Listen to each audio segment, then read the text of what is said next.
오늘 함께 나눌 말씀 스가랴서 4장 1절에서 14절 말씀입니다. 스가랴서 4장 1절에서 14절 말씀입니다.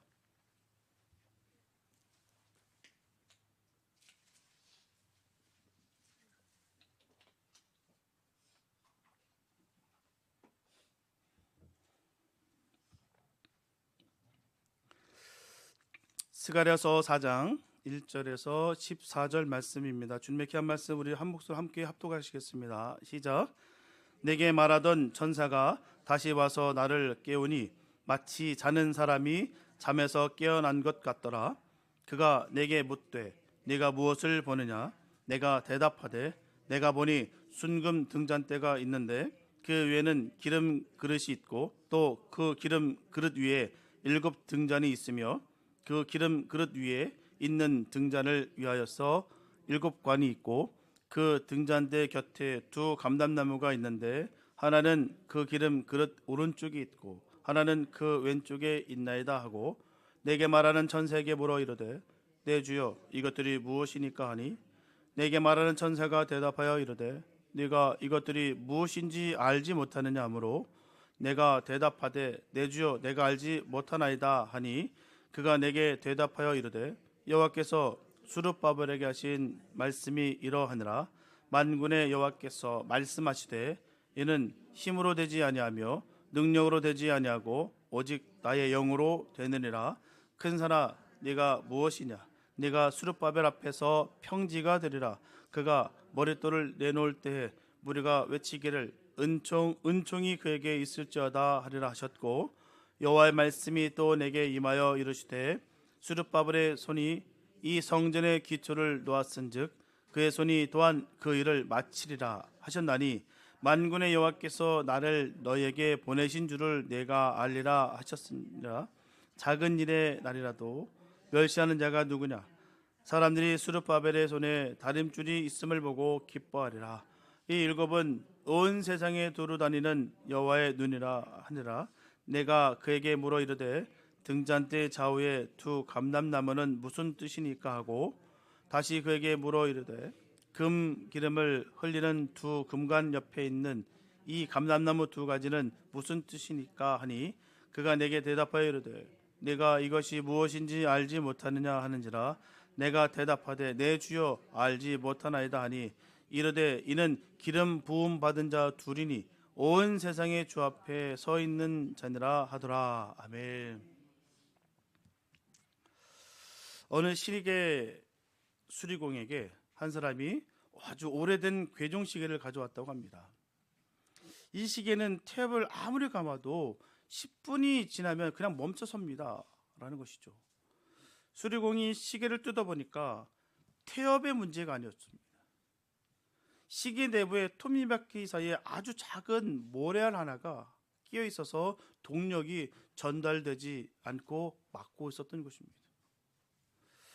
오늘 본문의 유다 백성들이 바로 이 시계와 똑같다라는 것입니다.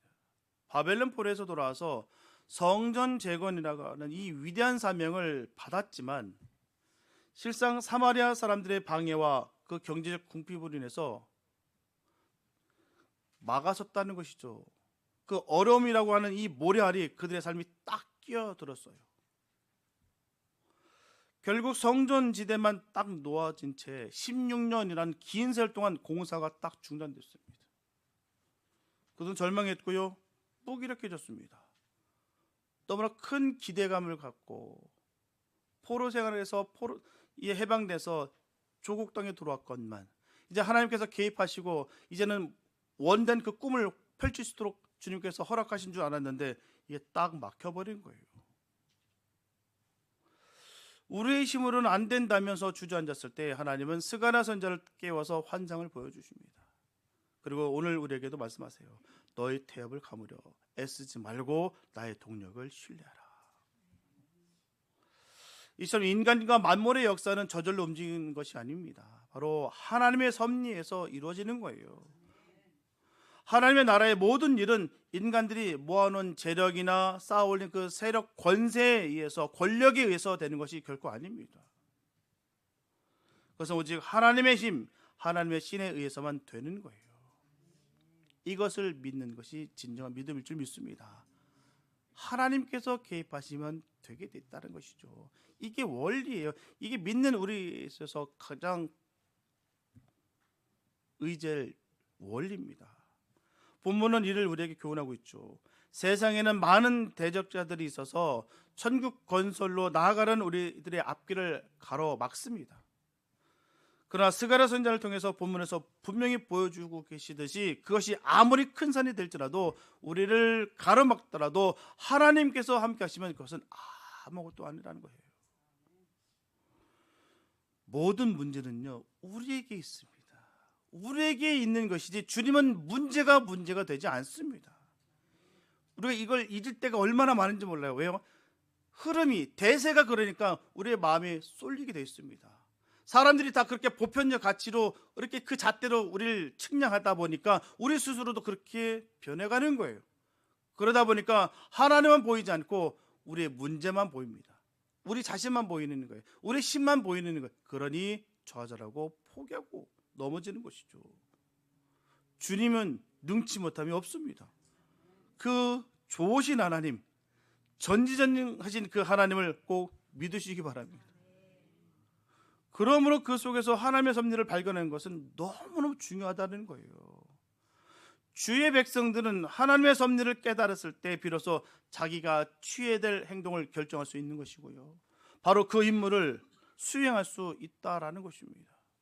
오늘 본문은 바로 세상을 향한 하나님의 섭리를 보여주고 있다는 것입니다. 하나님만이 우리의 힘이심을 그대로 보여주고 계십니다.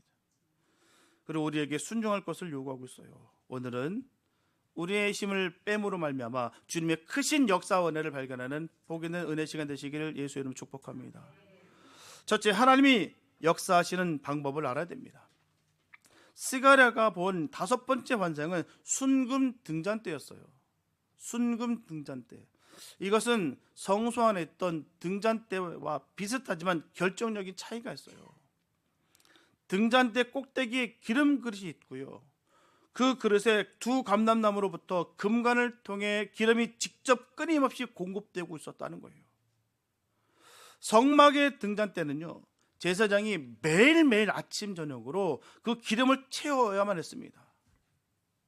일일이 늘 채워야 되는 거예요. 즉 인간의 수고가 반드시 필요했습니다. 그러나 스가랴가 본 환상은 인간의 손길이 전혀 닿지 않아도 불이 꺼지지 않는 구조였다는 것이죠. 이것은 성전 재건이 바로 인간의 열심이 아니라 바로 하나님의 그 초자연적인 공급으로 말미암아 완성될 것임을 분명히 보여주고 있는 것입니다. 하나님은 본문 6절에서 신앙생활의 대원칙을 선포하고 계시죠. 이는 힘으로 되지 아니하며 능력으로 되지 아니하고 오직 나의 영으로 되느니라. 여기서 힘이라는 것은요, 군사적 조직력, 재물, 사회적 지위 등을 외부적 자원을 뜻하는 것입니다. 그래서 돈이 있으면 사람이 많으면 할 수 있다라는 이 사고방식이에요. 또 능력이라는 것은요, 개인의 지능과 체력과 정신력 등 바로 내부적인 자원을 뜻하는 것입니다. 내 의지가 강하면 할 수 있다라는 이 자기 개발적 사고라는 거예요. 하나님은 이 두 가지를 모두 다 부정하십니다. 왜일까요? 인간의 외적 자원과 내적 자원은 반드시 한계에 부딪히기 마련입니다. 한계가 있다는 거예요. 어느 사람이든 아무리 빼어난 힘과 능을 가졌다 할지라도 그 누굴지라도 그는 한계가 있습니다. 인간은 그래요. 그래서 오직 나의 영, 르하우, 바로 나의 영으로만 가능합니다. 그래서 르하우는 창조 때 수면 위에 운행하시던 바로 하나님의 생기입니다. 이 말씀은 신약의 사도행전 1장 8절과 그대로 연결됩니다. 오직 성령이 너에게 임하시면 너희가 권능을 받고, 하나님의 말씀에는 꼭 전제가 딱 붙습니다. 어떻게 해요? 권능을 받기 위해서 어떻게 해요? 성령이 너에게 임하시면. 다른 방법이 없습니다. 오직 성령이라는 거예요. 성령 받으시기 바랍니다. 성령 받아야 우리가 권능을 받는 거예요. 그냥 내가 의지대로 내가 첼면에 걸려서 스스로 만족함을 통해서 내가 얻는 것이 아니라 오직 성령이 우리에게 임하셔야만 우리가 권능을 받는 거예요. 그럴 때 우리가 언제라도 어떤 일을 당할지라도 무슨 일을 우리가 할지라도 주 은혜 가운데 능히 이룰 수 있다는 사실입니다. 그게 권능이죠. 주님이 주신 그 능력으로 나아가는 것이 권능입니다. 내 힘이 다했을 때 하늘로부터 내려오는 다이너마이트 같은 이 폭발 같은 이 성령의 권능이 임해야만 우리는 다시 일어설 수 있는 거예요. 아무리 내가 독한 마음을 갖고 다짐을 해도 아니요, 인간의 마음은 그렇지 않습니다. 그냥 슥 무너져 버려요. 작심삼일 왜 있을까요? 끊임없이 내 스스로에게 다짐하고 다짐하나 꼭 무너집니다. 그게 우리의 모습이에요. 우리의 민낯입니다. 그게 잘못됐다는 것이 아니라 그게 우리란 사실이에요. 우리 사실을 인정하는 것이 중요하다는 것이죠. 내 힘으로는 할 수 없으나 주님은 하실 수 있습니다. 이게 우리의 믿음의 그 뿌리가 되어야 될 줄 믿습니다. 하나님의 역사는 온 만물을 지배하세요. 그러나 그것이 기적이나 초자연적 현상을 통해서 이루어지지 않습니다. 하나님은 반드시 그의 대리인인 사람을 통해서 그 뜻을 이루신다는 거예요. 그래서 하나님 먼저 그 택하신 자를 깨우시는 것입니다. 얼마나 감사한지요. 우리를 찾아주시는 것이 얼마나 감사한지요. 우리를 깨워주시는 것이 얼마나 감사한지요. 사용해 주시는 것이 감사하는 거예요. 늘 말씀드리지 않습니까? 선교지 가면 은혜 받는다. 은혜 받으러 선교지 아닙니다. 허무맹랑한 소리예요. 선교지 갔다고 은혜 받는 것이 아니라 내가 그곳에서 주님이 나를 사용해 주시 쓰임 받는 것이 감사함으로 내가 은혜 받는 거예요. 자꾸 그러다 보니까 별 수 없네, 별거 아니네. 자꾸 이런 문제점에 우리가 도달하고 부딪히고 넘어진다는 사실입니다. 어느 곳에 있든 내가 주님께 쓰임 받는 것에 감사를 찾을 때 그 은혜가 우리에게 임하는 것입니다. 주님의 은혜가 임해야 우리가 능력 받는 것이고 힘을 얻을 수 있는 것이죠. 자꾸 뭔가 찾아다니고 찾다 보니까 문제가 발생되는 거예요. 그곳에 가면은 은혜 받겠지. 그곳에 가면 해결 받겠지. 아닙니다. 주님이 계신 곳에 해결을 받는 능력 받음이 있습니다. 깨우시는 거 주님께서 말입니다. 모든 인간은요, 죄로 말미암아 하나님과 단절됐어요. 끊어졌습니다. 창조주인 하나님과 단절된 피조물은요, 생명의 근원을 상실해서 영원한 죽음의 잠에 빠지게 됐다는 사실입니다. 모든 인간은 죄의 종로로 타는 사망의 잠에 빠지게 됐어요. 이런 인간을 구원하시기 위해서 하나님은 인간의 잠을 깨우시면서 영생을 보게 하시고 창조주께 돌아오게 하십니다. 주님이 우리를 만나주심으로 구원케 됐음을 늘 감사하시기 바랍니다. 우리가 감사될 이유는 거기 있는 거예요. 주님이 나를 찾으셨고 만나주셨고 주님 그 피값으로 우리를 구원케 하셨다. 이거 앞에 우리가 감사치 못할 일이 뭐가 있겠습니까? 이걸 잊어버리기 때문에 우리가 늘 감사가 사라졌다, 은혜가 사라졌다, 자꾸 핑계를 대고 자꾸 죄에 대한 알리바이를 형성해서 내가 그래도 되는 것처럼 스스로 착각 속에 있을 때가 얼마나 많은지 몰라요. 난 상처투성이니까 나를 이해해달라. 당신은 마땅히 이해해야 돼. 왜? 난 상처 덩어리니까. 스스로 자꾸 알리바이를 만듭니다. 아니에요. 주님의 피의 권능 앞에는요, 어느 누구도 핑계댈 수 없습니다. 어떤 죄악일지라도 어떤 상처일지라도 치유될 줄로 믿습니다. 그게 바로 주님의 피의 권능이에요. 자꾸 스스로 나를 무너뜨릴 때가 얼마나 많은지 몰라요. 죄의 권세에 올무에 묶여서 사단의 그 권속에 자꾸 우리가 우겨싸움을 당해서 스스로 자멸하는 경우가 얼마나 많은지 모릅니다. 아니요, 우리는 주님으로 말미암아 구원받았습니다. 이보다 더 기쁜 일이 어디 있어요? 천국을 우리가 소유로 받았는데요, 이보다 기쁜 일은 없습니다. 자꾸 눈에 보이는 거, 현상과 상황들, 형편들 자꾸 거기에 집중케 함으로 말미암아 주님께서 주신 그 은혜를 우리가 상실할 때가 얼마나 많은지 몰라요. 그 어떤 것일지라도요, 주님 주신 그 은혜와 비견할 수 없습니다. 우리는 주님의 자녀입니다. 전적인 주님의 은혜예요. 그래서 우리는 기쁠 수 있고 감사할 수 있습니다.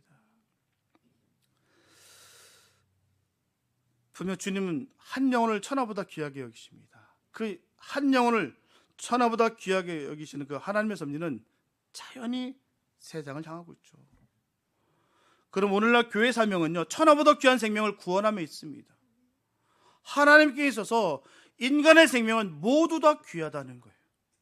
어느 누구일지라도 귀하지 않은 바가 없습니다. 다 귀합니다. 부자든 가난한 자든 빈부귀천에 전혀 관계없이 다 중요합니다. 영혼을 무시하고 귀하게 여기지 않는 것은 하나님을 무시하고 귀하게 여기지 않는 것과 똑같습니다. 이것이 상실된 교회는 교회가 아니에요. 오히려 소외되고 손길이 많이 요구되는 그 영혼에게 더 애정과 관심을 가져야 되는 것이죠. 왜요? 우리가 그런 존재였기 때문이죠. 철저히 버림받고 영원히 죽을 수밖에 없는 저 지옥 불의 불쏘시개 같은 인생이었던 우리가 주님 만남으로 말미암아 구원받았다는 이 사실이 얼마나 감사한데요. 그렇기 때문에 우리는 이 사명을 끝까지 감당해야 될 줄 믿습니다. 내 기분과 감정 따위로 우리의 신앙생활하는 것이 아니라 하나님의 주신 그 은혜로 우리가 이 믿음 생활 지켜나가는 것이죠. 우리가 그래서 이 사역에 대해서 무시할 수 없는 이유입니다. 주님이 나를 건지셨다. 어느 영혼도 우리가 무시할 수 없습니다. 자꾸 이것을 상실해가는 이 시대가 얼마나 슬픈지요.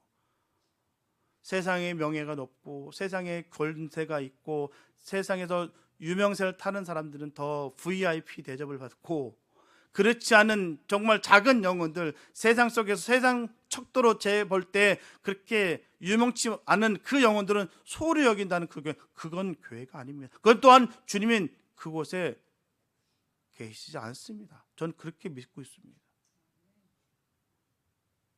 어느 영혼이 귀하지 않을까요? 그게 가장 슬픈 얘기예요. 제가 저번에 말씀드렸다시피 남루하게 옷을 입고 오셨으니까 그 교회 장로라는 사람이 우리 교회랑 옷 코디네이터 안 맞으면 나가시라고, 다른 교회 가시라고. 이게 현실입니다. 이게 이 근방에 있는 어느 교회예요. 제가 딱 입이 근질근질해. 얘기하고 싶어 막. 정말 슬픈 일이 아닐 수가 없어요. 전 너무 충격받았거든요. 그게 너무 슬픈 일인데 그게 이 근방에 있다는 게 너무 아팠어요, 사실은요. 그래서 제가 그때 확신했습니다. 그곳은 예수 안 계신다. 저는 그렇게 봅니다. 그렇게 생각합니다. 그렇게 저는 믿고 있습니다. 영혼을 귀하게 여기지 않는 곳에 어찌 주의 사랑을 선포할 수 있으며 어찌 그곳에 복음이 선포될 수 있겠습니까? 자꾸 그러다 보니까 이 시대가 종교 소비자들이 늘고 있어요. 내 귀에 맞는 거, 내가 원하는 바, 내가 쾌적한 환경 속에서 자꾸 거기에 눈길을 돌리다 보니까 정말 정작 봐야 될 부분은 보지 못하고 하나님이 원하시고 하나님 기뻐하는 일들은 생각지 못하고 그냥 사람들이 자기들끼리 좋아하는 것에 자꾸 집중하면서 스스로 위안 삼고 내가 이만큼 일을 했으니까 나 정도 되니까 난 구원을 받을 수 있을 것이다 라고 착각 속에 살아가는 경우가 얼마나 많은지 몰라요. 나 정도 되니까 구원받는 거 아니죠. 나 같은 죄인 살려주시는 것입니다. 이 복음의 선포는 저는 죽을 때까지 할 거예요. 언제까지? 주님 만나는 날까지. 나 같은 죄인 살리신 거예요. 내가 이것도 했고 저것도 했고 그러니 나 정도는 되니까 구원받았지. 절대로 그럴 일 없습니다. 주님이 전적인 역사심으로 구원시켜 주신 거예요. 나 같은 죄인 살려주신 것에 늘 감사 넘치는 우리의 삶이 됐으면 좋겠습니다. 그러므로 성도들은 모든 사람을 대하여 주를 섬기듯이 영혼을 소중히 여기고 영혼의 구원을 위하여 늘 힘써야 될 줄 믿습니다. 우리가 끝까지 가야 될 사명이 여기 있는 거예요. 그들의 영혼을 깨우는 소리를 높이 울려댈 줄 믿습니다. 우리는 직장에서 갈등을 겪을 때 흔히 내 힘을 동원하려 할 때 많죠. 인명을 이용하거나 똑같이 맞서 싸우려 합니다. 흔히 내 능력으로 참아보려 하지만 결국 감정의 바닥을 드러내고 만다는 거예요. 내 능력으로 참아보려 하다 보니까, 내 힘으로 어찌하면 견뎌보려 하다 보니까, 그러니 감정의 바닥이 드러날 수밖에. 여러분, 성령의 방법은 다릅니다. 내 감정과 수단이 멈추는 곳에서 주님, 제 힘으로는 저 사람 도저히 사랑할 수 없고요, 이 불합리함을 도저히 견딜 수가 없습니다. 주님의 영을 부어주셔서 제 마음의 주권을 잡아주세요. 이렇게 고백하시기 바랍니다. 내가 싸우는 것이 아니라 내 안에 성령께서 일하시게 할 때 직장은, 그 삶은 전쟁터가 아니라 사명지가 되는 거예요. 하나님께서 천지를 창조하신 것도, 해군을 일으켜 큰 군대를 세우신 것도 성령, 곧 하나님의 바람이었어요. 결국 하나님의 역사는 성령으로만 가능합니다. 따라서 우리가 하나님의 역사를 이루기 원하신다면 성령의 능력을 덧입혀야 될 줄 믿습니다. 우리 스스로가 하나님의 사역의 주도자가 되려서는 안 된다는 거예요. 성령이 주도자가 되시게 해야 될 줄 믿습니다. 우리를 완전히 비우고 성령이 바로 우리의 주인이 되셔서 우리를 사용하시도록 해야 될 줄 믿습니다. 성령은 빈 우리의 마음에 기꺼이 내주실 것이며 우리를 기꺼이 분명히 사용하실 것입니다. 2000년 전 초대교회 성도들을 사용하신 것처럼 오늘날 우리를 들어 천국 건설에 사용하실 것을 믿습니다. 그런 믿음의 종들 되시기 바랍니다. 나를 사용하셔서 주님이 이 일들을 이룰 수, 이 일에 쓰임 받는 것에 늘 감사하시면서 행진할 수 있는 믿음의 종들 되시길 예수의 이름으로 축복합니다. 둘째, 주님은 큰 산이 평지되리라 말씀하셨어요. 유다 백성 앞에는 큰 산이 있었습니다. 정치적 음해, 기근, 그리고 내부의 분열. 본문 7절에서 하나님은 그 산을 향해서 꾸짖으십니다. 큰 산아, 네가 무엇이냐? 네가 수룹바벨 앞에서 평지가 되리라. 그래서 큰 산이라는 것은 지금 수룹바벨이 성전을 재건하는데 방해되는 방해물들을 지칭하는 말이에요. 넓혀 말하면요, 하나님 나라의 일을 방해하는 모든 원수들을 지칭하고 있습니다. 그러나 하나님께서는 수룹바벨을 격려하시면서 어떤 대적이 방해한다 할지라도, 다시 말해서 그 대적이 아무리 커서 큰 산 같을지라도 그것이 평지가 되게 하신다라고 말씀하셨습니다. 이는 그가 자신을 의지하지 아니하고 성령을 의지함으로 말미암아 전제로 해서 하시는 말씀이에요. 우리 이 사실을 결코 잊지 마시기 바랍니다. 내 자신을 의지하는 것이 아니라 성령을 의지해야 될 줄 믿습니다. 이 전제가 명확해야 되는 거예요. 그래서 성령을 의지한 결과는요, 엄청난 결과를 나타냅니다. 엄청난 하나님의 은혜를 입게 되는 거예요. 오늘날에도 하나님께서는 우리와 또 교회를 방해하며 대적하는 수많은 원수들이 아무리 크고 거대할지라도 분명히 그것들을 하나님의 신으로 물리쳐 주실 줄 믿습니다. 그래서 하나님께서 원하시는 일을 순전히 이루시게 우리를 도우실 것을 믿습니다.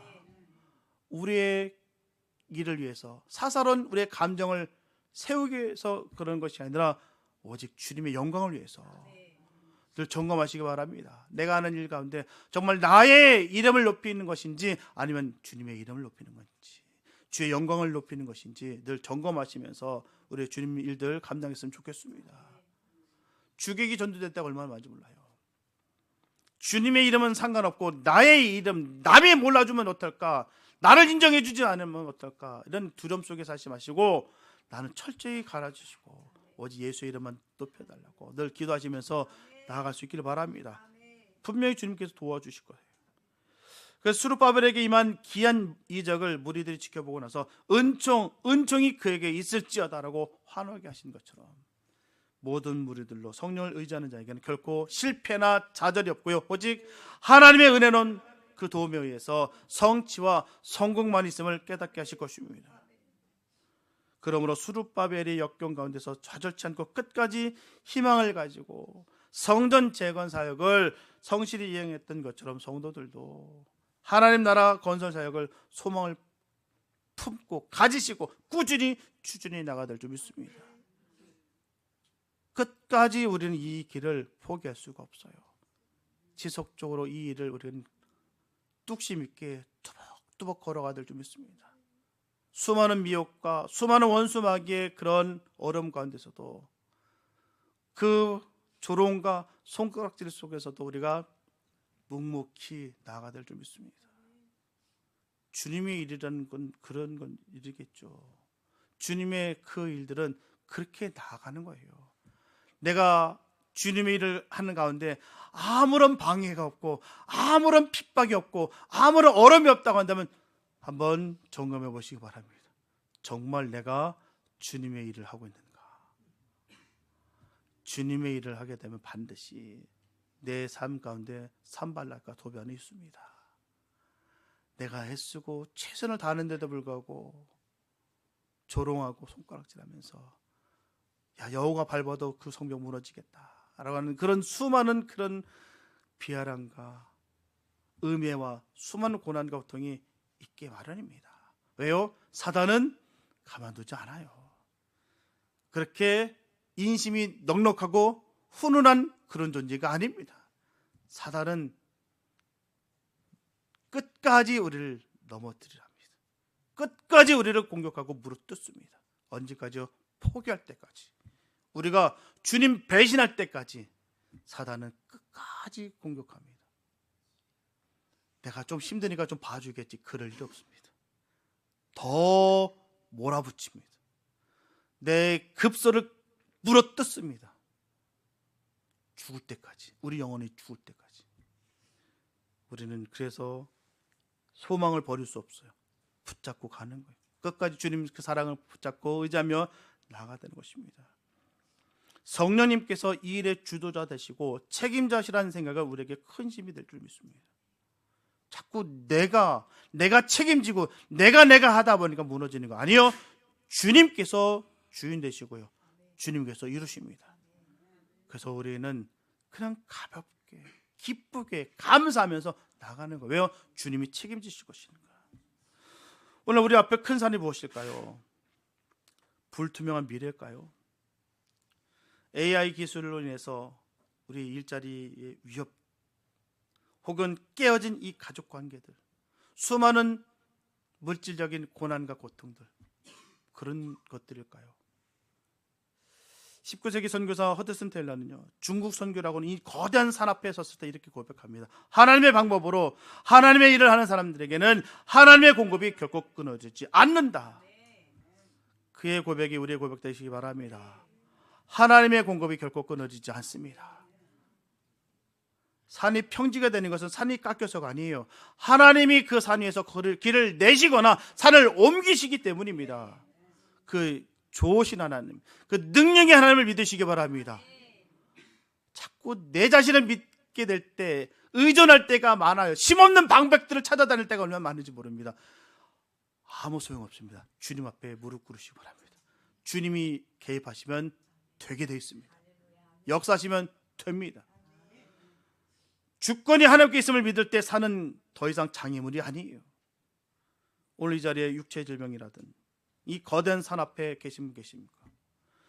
검사 결과 수치 하나에 가슴이 내려앉고 끝이 보이지 않는 소망이 꺾인 분들이 계십니까? 아니면 도저히 해결할 수 없는 문제로 좌절하고 계십니까? 성령께서 오늘 여러분께 말씀하십니다. 그 질병의 산이 평지가 될지어다. 그 문제의 산이 평지가 될지어다. 하나님은 우리 몸을 창조하는 분이십니다. 의술의 힘과 우리의 의지도 중요하겠지만 생명의 주권은 바로 하나님의 영이 있어요. 모든 주권은 주님께 있습니다. 그게 믿음 아니겠습니까? 사나 죽으나 난 주님의 것입니다. 이게 믿음이에요. 사나 죽으나 가끔씩 주님의 것입니다. 아닙니다. 전적으로 다 주님 것입니다. 이게 믿음이죠. 은총이 있을지어다라고 선포하시기 바랍니다. 자격 없는 우리에게 베푸시는 그 하나님의 호의가 임할 때 질병의 산은 평지게 되고 문제의 산은 평지게 되고 그 자리에 찬송의 성전이 세워질 줄 믿습니다. 성전 재건의 마지막 돌인 머릿돌을 놓을 때 백성들은 은총이 그에게 있을지어다라고 외쳤어요. 은총, 이것은 신약의 카리스, 바로 은혜입니다. 성전이 완공된 후에 백성들이 외치는 것은요, 우리가 다 해냈다, 우리의 노력이었다, 그렇지 않았습니다. 하나님이 하셨습니다. 전적인 은혜입니다. 우리의 사업이 성공하고 자녀가 잘 되고 병이 났을 때 우리가 해야 될 고백도 바로 이 은총입니다. 사람들은 웅장한 것만 좋아해요. 솔로몬 성전에 비해서 너무너무 초라한 이 수룹바벨 성전이 그 기초를 보면서 사람들 비웃었어요. 야, 이게 뭐냐, 이 코딱지만한 게. 야, 옛날에 우리 솔로몬 성전 때 엄청 났었는데, 야, 이게 뭐야. 하나님은 본문 10절에서 분명 말씀하십니다. 작은 일의 날이라고 멸시하는 자가 누구냐. 작은 일의 날이라고 멸시하는 자가 누구냐. 하나님은 수르바벨의 손에 들린 이 다림줄을 보면서 기뻐하십니다. 다림줄은 건물이 수직으로 똑바로 세워졌는지 확인하는 도구예요. 하나님은 화려한 완공보다도요, 지금 이 순간 말씀의 기준, 바로 다림줄을 꽉 붙잡고 씨름하는 우리의 작은 시작을 더 귀하게 보십니다. 번듯한 것, 화려한 것보다 주님은 우리의 최선을 귀하게 보신다는 거예요. 우리에게 최고를 요구하신 적이 없습니다. 완벽을 요구하신 적도 없어요. 우리의 최선을 요구하셨죠. 정말 주님을 갈망하느냐, 사랑하느냐, 주님을 원하느냐, 주님만을 전적으로 의지하고 믿느냐, 거기에 주님은 더 귀하게 보신다는 거예요. 고아들의 아버지 조지 밀러가 보시기 바랍니다. 그는 평생 1만 명의 이상의 그 고아를 먹였지만 한 번도 사람에게 도움을 구하지 않았어요. 그가 처음 고아 사역을 시작했을 때 그의 손에 든 것은 다림줄 같은 작은 기도 노트 하나였습니다. 그는 오늘 우리 아이들에게 줄 우유가 없습니다 라는 자극 결핍을 가지고서 기도에 무릎을 꿇었어요. 세상 보기엔 미련해 보이고요, 너무너무 작은 일이었지만 그 작은 기도가 5만 번 이상의 응답을 끌어냈다는 거예요. 그 은혜가 있길 바랍니다. 사람의 기준에 따라 살아가는 거 아니에요. 우유 달라고 비는 그 기도가 세상에 그까지 우유 하나, 그까지 빵 조각 하나, 아니죠. 주님 그 의지하는 마음으로 담대하게 그 주님 앞에 무릎 꿇을 수 있었다는 그 믿음의 결단, 주님은 그 무릎을 귀하게 보셨고 사랑하셨다는 거예요. 우리는 주님 무릎으로 다가갈 줄 믿습니다. 무릎으로 나아가는 거예요. 자신의 힘이 아니라 오직 하나님의 영을 의지하면서 빵 한 조각부터 건물을 세우는 큰일까지 다 이뤄냈다는 사실입니다. 자녀를 키우다 보면 매일 똑같은 작은 일의 반복이에요. 밥을 먹이고 씻기고 훈육하는 일상들이 때로는 아무런 열매가 없어도 보입니다. 잔소리 같기도 하고요. 그렇죠? 내가 지금 잘하고 있는 건가 하는 이 회의감이 들기도 해요. 하지만 성도 여러분, 하나님은 여러분이 자녀를 위해서 흘리는 눈물 한 방울, 말씀 한 구절을 읽어주는 그 작은 일의 나를 절대로 멸시하시지 않으십니다. 여러분의 손에 들린 복음의 다림줄을 보면서 기뻐하신다는 거예요. 내가 아이를 변화시키려는 능력을 다 내려놓으시고 성령의 기름이 우리 아이에게 흘러가도록 기도하시기 바랍니다. 두 감람나무에서 기름이 흘러가듯이 부모인 여러분들이 하나님 앞에 바로 서 있을 때 그 은혜의 기름은 반드시 자녀에게 흘러갑니다. 마지막으로 환상에는 두 감람나무가 등장하죠. 이는 당시의 지도자 여호수아와 수르바벨을 뜻하지만 궁극적으로는요, 왕과 제사장으로 오신 예수 그리스도를 예표하는 거예요. 우리는 예수 그리스도라는 그 거대한 감람나무에 접붙임 바 된 가지입니다. 우리가 스스로 기름을 만들어낼 필요가 없어요. 그분 곁에 서 있기만 하면 기름은 흘러나옵니다. 여호수아와 수르바벨이었던 그 하나님의 일은 그리스도에게서 통합되었고요, 그러한 그리스도의 일은 우리에게 그대로 계승됐어요. 그러므로 우리도 수르바벨이 하던 성전 재건, 예수 그리스도의 구속의 사업을 이어나가야 될 줄 믿습니다. 수르바벨과 여호수아가 그랬듯이 하나님의 신을 힘입어서 하나님의 일을 해나가야 될 줄 믿습니다. 능력 주신 자 안에서 능치 못함이 없어요. 내가 병들었고, 내가 나이가 몇인데, 내가 사회적 위치도 별로 빼어나지도 못한데, 내가 가진 것이 없는데, 그런 핑계 다 버리시기 바랍니다. 주님은 그걸 요구하신 적도 없고요, 그걸 바라보신 적도 없습니다. 다른 주되는 그 말씀 붙잡고 나가는 그 영혼을 귀하게 여기신다는 거예요. 내가 할 수 있는 일에 최선을 다하는 그 모습 속에 하나님은 감동받으시고요, 그 역사심이 부어주시는 그 은총으로 인하여 큰 뜻을 이뤄나간다는 사실입니다. 지금 당장 내 눈앞에 성과가 보이지 않을지라도 중요치 않습니다. 하나님은 그 일을 통해서 언제든 크게 화려하게 복되게 역사하십니다. 우리는 그 일들을 이뤄나가는 과정 속에 있다는 것에 늘 감사하시면서 이 믿음의 이 행진, 이 믿음의 경주를 끝까지 완주할 수 있는 우리가 됐으면 참 좋겠습니다. 사랑하는 여러분, 스가랴가 본 순금 등대는 7 등잔이었고요. 거기에 관이 7개가 있었습니다. 이것은 계시록 1장 20절에서 보여주는 바 바로 하나님의 교회를 의미하는 거예요. 등잔은 7개나 이 등잔에 기름을 공급하는 7개의 관은 바로 하나의 큰 관에서 갈라져 나온 것입니다. 그래서 모든 등잔은 큰 관에서 나오는 기름에 의해서 타는 양만큼 자동적으로 계속해서 지속적으로 공급이 됐습니다. 이와 같은 사실은 바로 7교회의 활동이 하나의 큰 관, 바로 하나님에 의해서 이루어지고 있음을 그대로 보여주고 있습니다. 인간의 노력은 역사를 이루어 나갔지만 실상 그 역사를 정하시고 이루시게 하시는 분은 오직 주님이십니다. 그분만이 하시는 거예요. 하나님이 인정하지 않으시면 인간의 계획과 노력은 모두 허망해질 뿐입니다. 그래서 베드로전서 4장 11절은 우리 하는 모든 봉사가 주의 공급하시는 힘으로 하는 것처럼 하라, 분명히 경고하고 있습니다. 그냥 하는 거 아니에요. 그냥 내 힘으로, 내 능력으로 내가 가진 것으로 하는 거 아닙니다. 주의 공급하시는 힘으로 하는 그런 삶 사시기 바랍니다. 오늘 많은 교회들이 규모의 성장에 따라 교회 활동을 힘으로, 능력으로, 재력으로, 조직으로 움직이려고 할 때가 참 많습니다. 물론 이런 일방적으로 나쁜 것 아닙니다. 좋은 것이죠. 힘이 있으면 하는 것이죠. 그러나 우리는 성경에서 군대심을 과시하다가 벌을 받은 다윗을 보게 됩니다. 왜 인구조사했습니까? 다른 거 아니에요. 내가 이만큼 힘이 있다, 이 정도 힘이 있으니까 넉넉히 내가 이제는 할 수 있다라는 그 안도감, 그 여유감, 그러나 결국 그 자고함으로 넘어지는 거예요. 선줄로 믿지 마시고 겸손하게 주님 의지하면서 우리 믿음처럼 나가야 될 줄 믿습니다. 하나님 부으시면 다 나갈 것들이에요. 하나님이 개입하시면, 하나님이 일하시면 안 될 일이 없습니다. 인간을 의지하고 인간의 능력으로만 하나님의 사업을 꾸려나가서는 하나님께 죄가 된다는 사실을 꼭 잊지 마시기 바랍니다. 그리고 가장 좋은 자세는 먼저 하나님 앞에 꿇어 기도하고 간구함으로 하나님을 의지하는 거예요. 이 의지 박약이 아닙니다. 세상 사람들은 그렇게 조롱하고 우리의 손가락 쓸 수 있어요. 의지 박약이다. 그럴 시간에 더 뛰고 그럴 시간에 더 나가서 활동해야지, 기도는 무슨 기도?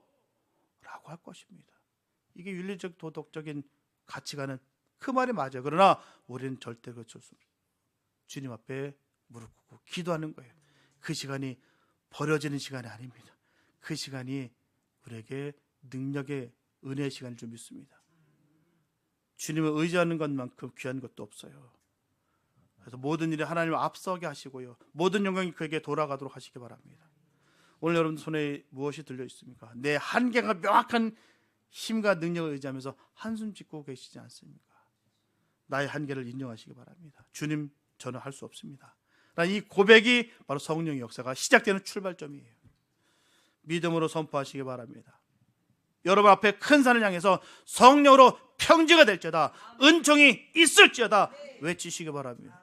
다림줄을 꼭 붙드시기 바랍니다. 큰 결과를 내려고 조급해하지 마시고 오늘 나에게 주신 말씀의 기준을 지키는 작은 순종에 집중하시기 바랍니다. 이번 한 주간 저 여러분들의 삶의 현장 속에서 내 힘이 아닌 성령의 능력으로 승리하며 가는 곳마다 은총이 있을지어다라고 외치는 축복의 주인공들이 다 되시기를 예수님의 이름으로 축원합니다. 기도합니다. 거룩하시고 좋으신 하나님, 내 힘으로 성전을 지르다가 지쳐버린 우리를 긍휼히 여겨주시옵소서. 오늘 이 시간 하늘의 금관을 통해 흐르는 성령의 기름 부으심이 우리 영혼에 임하게 하여 주시옵소서. 태산이 평지가 되는 기적을 보게 하시고 오직 주의 영으로 승리하는 한 주가 되게 하여 주시옵소서. 우리를 온 세상의 주 앞에 서게 하시는 예수님의 이름으로 감사하며 기도드렸습니다.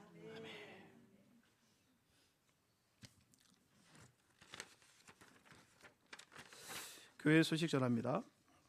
참 평안의 능력을 누리는 교회 맞습니다.